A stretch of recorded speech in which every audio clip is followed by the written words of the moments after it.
একটা বয়সের পর আর কাউকে ডেকে বলা যায় না আপনাকে খুবই ভালোবাসি।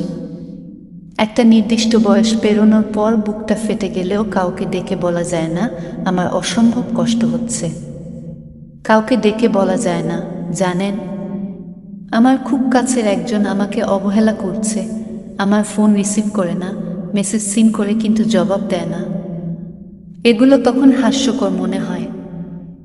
একটা বয়সের পর হাত কেটে কাউকে দেখানো যায় না কতটা ভালোবাসি। একটা বয়সের পর মানুষের সামনে কেঁদে ভাসানো যায় না, কিন্তু কষ্টটা একই রকমই বোধ হয়। কেননা বয়স তো হয় শরীরের, মন তো সারা জীবন একই রকম কষ্ট পায়। অবহেলার আঘাতে ভেতরটা ফেটে যায়, শুধু সহ্য ক্ষমতাটা বাড়ে। একটা নির্দিষ্ট বয়স পেরোনোর পর চিৎকার করে কাঁদলেও বা ঝগড়া করলেও লোকে বলবে তুই কি বাচ্চা নাকি। কিন্তু সেই বয়সেও মানুষের মন কিন্তু একই রকমই কষ্ট পায়। অবহেলায় একই রকম খুশি হয় প্রশংসায়, শুধুমাত্র প্রায়োরিটিটা বদলে যায়। বয়ফ্রেন্ডের বদলে স্বামী, গার্লফ্রেন্ডের বদলে স্ত্রী। শুধুমাত্র আস্তে আস্তে প্রকাশ করার ক্ষেত্রটা কমতে শুরু করে।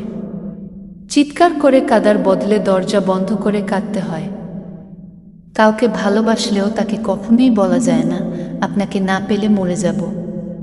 একটা বয়সের পর হয়তো ভালোবাসতেও নেই, আর ভালোবাসলেও সেই ভালোবাসায় পাগলামি থাকতে নেই। বয়সের সাথে সাথে বাস্তবতা আমাদের সাথে বড়ই নিষ্ঠুর আচরণ করে।